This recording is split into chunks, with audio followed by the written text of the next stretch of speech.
Hello दोस्तों, सबसे पहले तो मेरी तरफ से आप सभी को बिलेटेड हैप्पी दिवाली। और दोस्तों मैं आपसे माफ़ी मांगना चाहता हूँ कि इतना लेट हो गया इस वीडियो को मुझे डालने में। पिछला वीडियो मैंने 27 सितंबर को डाला था और आज लगभग 2 महीने हो गए हैं। तो लेकिन आपसे मैं कोशिश करूँगा कि रेगुलर वीडियोस डालूँ। तो इन सब बातों को साइड में हटाते हैं और बात करते हैं आज के वीडियो में। तो आज मैं बात करने वाला व्हीटस्टोन ब्रिज के बारे में। ये व्हीटस्टोन ब्रिज बहुत ही ज़्यादा इंटरेस्टिंग टॉपिक है और हम बात करेंगे बैलेंस व्हीटस्टोन ब्रिज के बारे में, क्या उसमें कंडीशंस होते हैं, और फिर हम प्रैक्टिकली डेमोन्स्ट्रेट करके दिखाऊंगा मैं आपको कि प्रैक्टिकली कैसे बनता है व्हीटस्टोन ब्रिज। तो वीडियो बहुत ज़्यादा कमाल का होने वाला है। वीडियो को लास्ट तक देखना, पसंद है तो एक लाइक ज़रूर कर देना, अपने सारे दोस्तों के साथ शेयर कर देना और चैनल पर नए हो तो चैनल को सब्सक्राइब करके बेल आइकन दबा देना। तो चलिए फिर आज की वीडियो को शुरू करते हैं। तो दोस्तों व्हीटस्टोन ब्रिज आता है कॉम्बिनेशन ऑफ रेजिस्टर्स टॉपिक के अंदर। अब ये रेजिस्टर्स क्या होता है इसके बारे में मैंने आपको पहले ही बहुत बार बता रखा है। अगर आपने वो वीडियोस नहीं देखे हैं, उन वीडियोस का लिंक मैंने नीचे डिस्क्रिप्शन में दे दिया है या फिर ऊपर आई बटन पर क्लिक करके आप वो वीडियोस देख सकते हैं। तो व्हीटस्टोन ब्रिज एक स्पेशल कॉम्बिनेशन है 5 या 6 रेजिस्टर का। मतलब कि इसका कंडीशन है कि आपको 5 ही होना चाहिए या फिर 6 भी हो सकता है। तो Wheatstone bridge is a special combination of 5 or 6 resistors in which no two resistors are in series or in parallel। मतलब कि कोई दो रेजिस्टर ना ही आपको सीरीज में दिख रहे हो ना ही पैरेलल में दिख रहे हो, तो उसे हम क्या कहते हैं, व्हीटस्टोन ब्रिज कहते हैं। तो व्हीटस्टोन ब्रिज का डेफिनेशन आप कह सकते हैं, Wheatstone bridge is a special combination of 5 or 6 resistors in which no two resistors are in series or parallel connection। तो अब हम इसे अच्छे से समझने के लिए एक डायग्राम का हेल्प लेते हैं।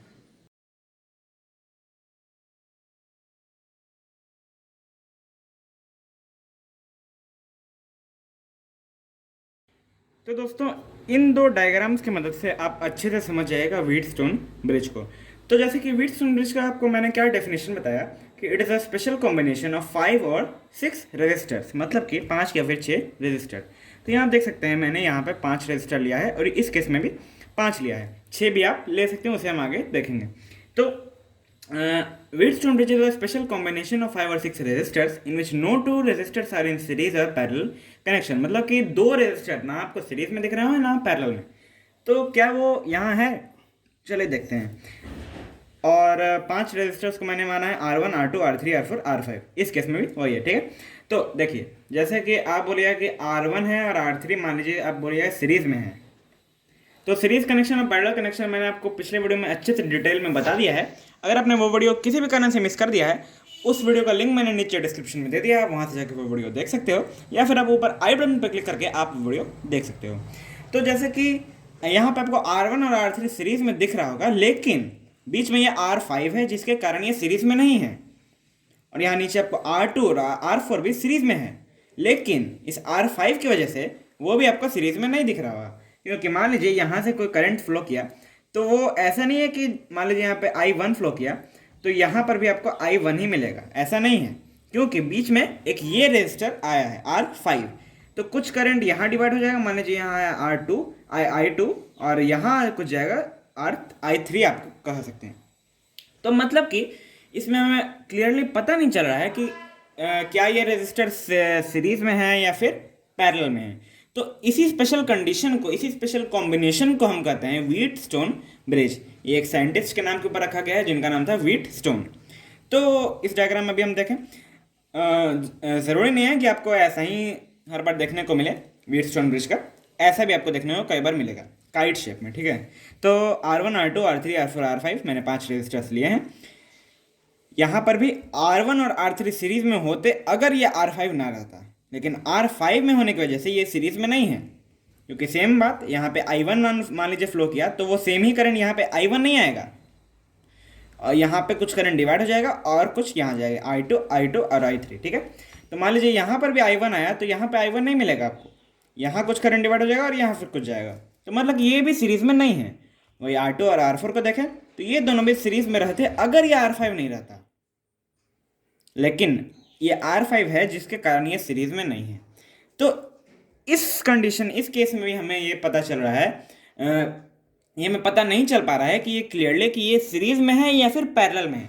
तो इसी कंडीशन को हम, इसी स्पेशल कंडीशन को हम क्या कहते हैं, व्हीटस्टोन ब्रिज कहते हैं। तो अब हम देख लेते हैं व्हीटस्टोन ब्रिज, आप अच्छे से समझ गए होंगे, बस ये इतना ही आपको समझना था व्हीटस्टोन ब्रिज में। तो अब हम देख लेते हैं बैलेंस्ड व्हीटस्टोन ब्रिज क्या होता है, ठीक है। तो बैलेंस्ड व्हीटस्टोन ब्रिज होने के लिए कुछ कंडीशंस होते हैं। क्या होते हैं? No current flows through R5 यानी कि मिड रेजिस्टर, मतलब कि जो बीच वाला रेजिस्टर है हमारा R5 ये वाला, इसमें से अगर कोई करंट नहीं फ्लो कर रहा है तब वो बैलेंस्ड व्हीटस्टोन ब्रिज है। दूसरा कंडीशन क्या है? R1/R2 इक्वल्स टू R3/R4, मतलब कि ये जो R1 है बाई R, ओ सॉरी, ये हाँ सॉरी, यहाँ पे R2 आप इसे ले सकते हैं और R3 ये, ठीक है। तो अगर R1/R2 इक्वल्स टू R3/R4 है, यानी कि R1/R2 इक्वल्स टू R3/R4 है, तब वो क्या है? बैलेंस्ड व्हीटस्टोन ब्रिज है। तो अगर R5 में से कोई भी करंट नहीं फ्लो कर रहा है तो मतलब हम क्या इससे कंक्लूड कर सकते हैं कि R5 इस सर्किट में नहीं है। तो R5 को सिंपली हम इस सर्किट में से हटा सकते हैं, क्योंकि आप ही देखिए ना, अगर कोई करंट ही नहीं फ्लो कर रहा है, मान लीजिए यहाँ से करंट निकला I1, यहाँ आया I1 और वही करंट आपको यहाँ भी मिल गया I1, मतलब कि इसमें से कोई करंट नहीं फ्लो किया। और अगर यहाँ से करंट आया है I2, यहाँ पर है I2, अगर यहाँ पे आपको I2 वापस मिल गया, मतलब समझ लीजिए कि इसमें से कोई करंट नहीं फ्लो किया, तो इसका कोई भी वैल्यू नहीं है इस सर्किट में। तो इसी कंडीशन को हम क्या कहते हैं? Balance Wheatstone bridge. और ये अगर ऐसा होगा, मतलब कि R5 सीरीज में से हट जाएगा, सर्किट में से हट जाएगा, तो R1/R2 इक्वल्स टू R3/R4 अपने आप ही हो जाएगा। तो इसे हम एक बस सिंपल से एग्जाम्पल की मदद से देख लेते हैं। तो दोस्तों इस एग्जाम्पल से हम अच्छे से समझ जाएंगे बैलेंस व्हीटस्टोन ब्रिज के सारे कंडीशंस और उसके बारे में। तो इस सर्किट में मैंने क्या किया है, सेम है, व्हीटस्टोन ब्रिज है, 5 रेजिस्टर हैं, जिसमें कि नहीं पता चल रहा है कि कौन सीरीज है और या ये सीरीज में है या फिर पैरेलल में, ठीक है। तो ये व्हीटस्टोन ब्रिज है और R1 है हमारा 2 ओम का, यहाँ पे मैंने वैल्यूज़ ले लिए हैं। R2 है हमारा 4 ओम का, R3 है 2 ओम और R4 भी है 4 ओम और R5 है हमारा 1 ओम। और यहाँ पे हमने एक इमेजिनरी सेल कनेक्ट कर दिया है, सेल मतलब बैटरी।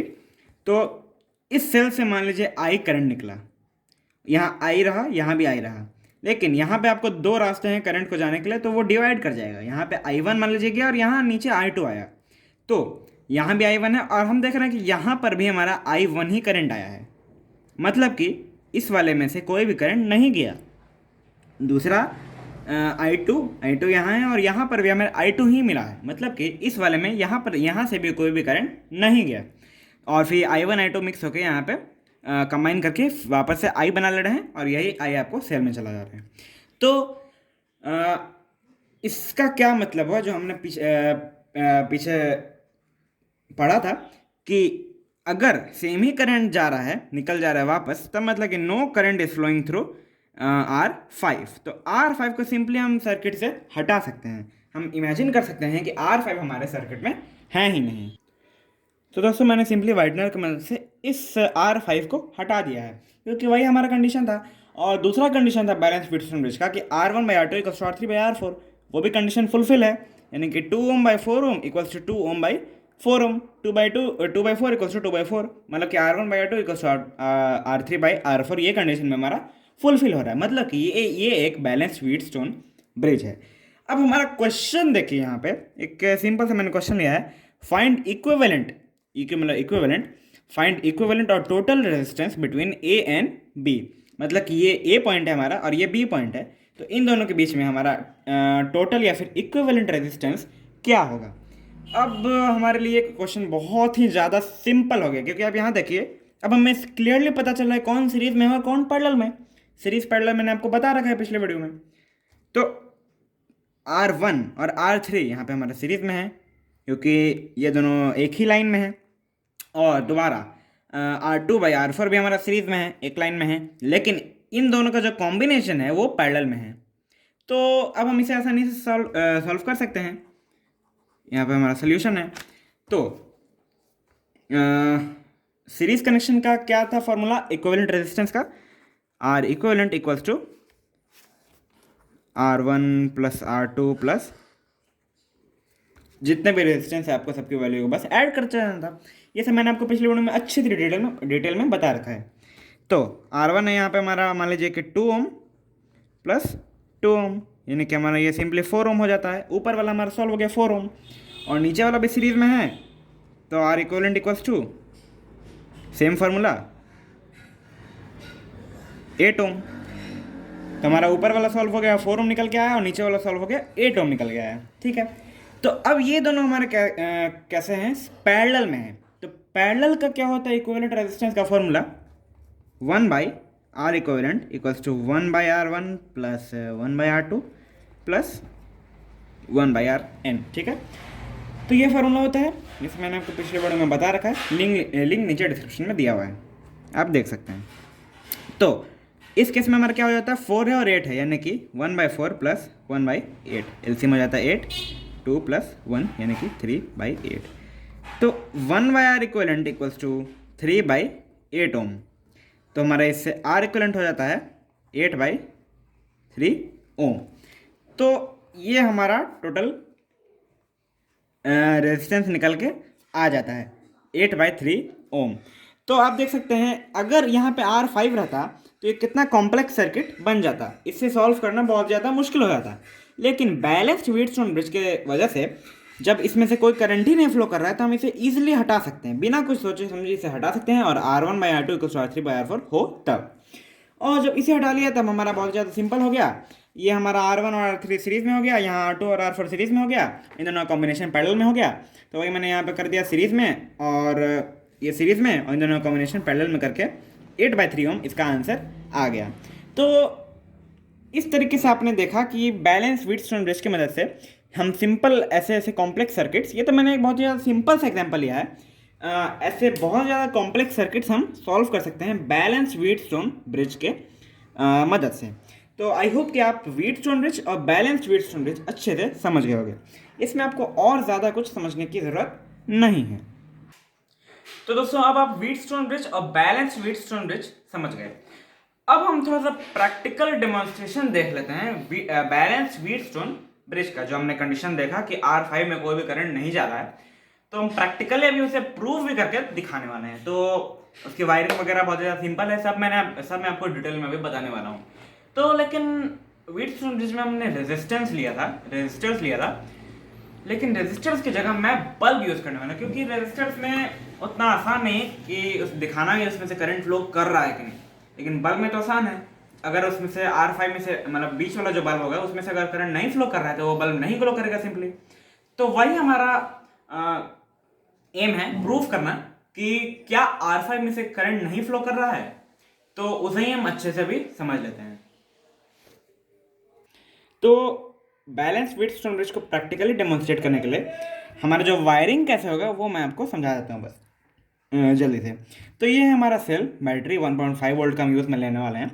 तो बैटरी का ये रेड वाला है, यानी कि पॉजिटिव वायर है, और ये ब्लैक नेगेटिव वायर है। तो हम 5 बल्ब्स का हम यूज़ करेंगे उसी पैटर्न में जैसे कि बैलेंस व्हीटस्टोन ब्रिज में किया था। ये आप इसे R1 भी कर सकते हैं, R1, R2, R3, R4 और R5। हमें ये प्रूफ करना है कि R5 नहीं ग्लो करे, हमें बस ये दिखाना है कि R5 नहीं ग्लो करे। अगर R5 नहीं ग्लो कर रहा है तो हम अपने आप समझ सकते हैं कि R5 में कोई भी करंट नहीं फ्लो कर रहा है, तब हमारा बैलेंस व्हीटस्टोन ब्रिज प्रूव हो जाएगा। ठीक है, तो बैटरी का जो पॉजिटिव वायर है उसे हम इस बल्ब के एक टर्मिनल में कनेक्ट करते हैं, बैटरी का दूसरा वायर हमारा इस बल्ब के इस टर्मिनल में, यानी कि R4 में, और फिर R3 में से एक वायर निकला है और R4 में गया है। उसके बाद R1 में से एक वायर निकला है, R5 में गया है, फिर R5 का दूसरा टर्मिनल से एक वायर निकला है, वो गया है हमारा R4 में सॉरी। उसके बाद ये हमारा ऊपर से R2 है, तो R4 से एक वायर निकला है, वो गया है R3 में, सॉरी ऊपर R3 है, R3 में, फिर R3 से एक वायर निकला गया है R1 में। तो ये हमारा टोटल वायरिंग है। इससे अभी आप नहीं समझे होंगे, जब हम प्रैक्टिकली करके दिखाएंगे तब आप अच्छे से समझेंगे। तो चलिए अभी हम इसे प्रैक्टिकली करके अच्छे से देख लेते हैं। तो सबसे पहले बैटरी का जो पॉजिटिव, यानी कि ये जो रेड वाला वायर है, इसे हम ये R1 है, तो R1 के एक टर्मिनल में फिक्स कर देते हैं। ठीक है, और ये जो बैटरी का नेगेटिव वायर है उसे अभी हम ऐसे ही रखते हैं। कनेक्शन जब सारा कनेक्शन पूरा हो जाएगा तो हम बस इसे टच करा देंगे और देखेंगे कि जल रहा है कि नहीं। तो अब हम दूसरा एक कनेक्टिंग वायर लेते हैं और एक सेकेंड, ये निकल गई, इसमें बहुत दिक्कत हो जाता है, सब बार बार निकल जाता है। हाँ चलिए, तो एक और कनेक्टिंग वायर मैं ले लेता हूँ और इसे हमें कहाँ कनेक्ट करना है। अब एक कनेक्टिंग वायर लेते हैं और उससे जोड़ देते हैं यहाँ पर। आपको टर्मिनल्स का भी ध्यान रखना है, जहाँ पे बैटरी का पॉजिटिव वायर आया है उसी में हम उसी टर्मिनल में मैंने ये कनेक्टिंग वायर भी जोड़ रखा है। इसका भी आपको बहुत अच्छे से ध्यान रखना है, तो इस वीडियो को बिल्कुल ध्यान से देखिए। और ये इसका जो दूसरा एंड है उसे हम, ये हमारा R3 है, तो R3 के एक टर्मिनल में लगा देते हैं इस तरीके से, ठीक है। ये एक और कनेक्टिंग वायर लेते हैं और इसके अपोजिट वाले टर्मिनल में, जिसमें लगा हुआ उसमें नहीं, इसके अपोजिट वाले में इसे लगाते हैं। और इसका जो दूसरा एंड है उसे हम लगाने वाले हैं R4 में, R4 के एक साइड में। तो R4 का एक साइड में ये लग गया। अब हम एक और कनेक्टिंग वायर ले लेते हैं और इसे हम लगा देते हैं जिस साइड में हमारा ये वाला ब्लैक वाला वायर लगा है, मतलब जिस साइड में ये कनेक्टिंग वायर लगा है उसी साइड में हमें एक और वायर को जोड़ना है, कुछ इस तरीके से। शायद ये अच्छे से नहीं जोड़ा, एक सेकेंड, अच्छे से जोड़ देते हैं। हाँ, और इसका जो दूसरा एंड है उसे हमें R5 के एक टर्मिनल में लगा देना है।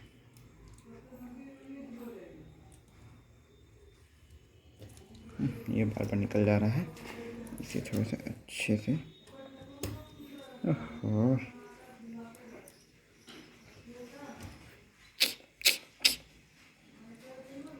बहुत टाइम ले लेता है ये, क्या करें। हाँ चलिए, अब हो गया लगता है। हाँ, ओहो ये निकल गया फिर इससे ये भी निकल जाता है। चलिए हाँ ठीक है, हो गया। अब हमें एक और कनेक्टिंग वायर लेना है और इसे हमें लगा देना है इस R5 के दूसरे एंड में, इसका एक साइड को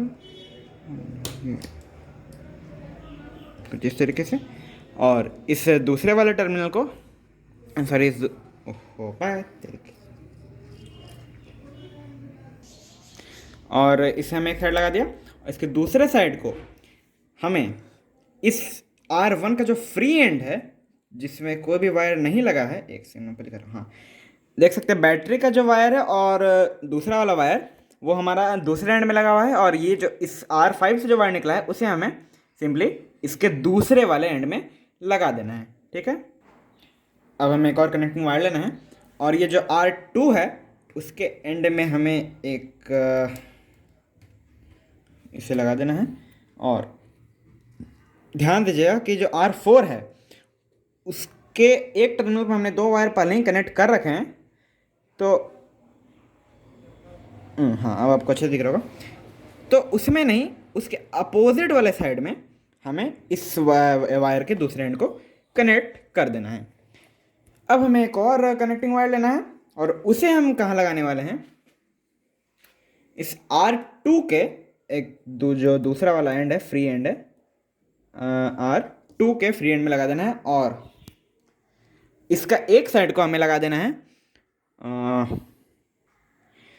और इसकी जो दूसरा एंड है उसे हमें लगा देना है R1 के इस वाले टर्मिनल में, जहाँ पे हमने बैटरी वाला वायर, बैटरी का जो पॉजिटिव वायर उसे कनेक्ट कर रखा है वहाँ पे नहीं, उसके अपोजिट वाले एंड में हमें उसे फिक्स कर देना है। मैं इसे बस जस्ट फिक्स कर देता हूँ अच्छे से। हाँ अभी लगता है हो चुका है।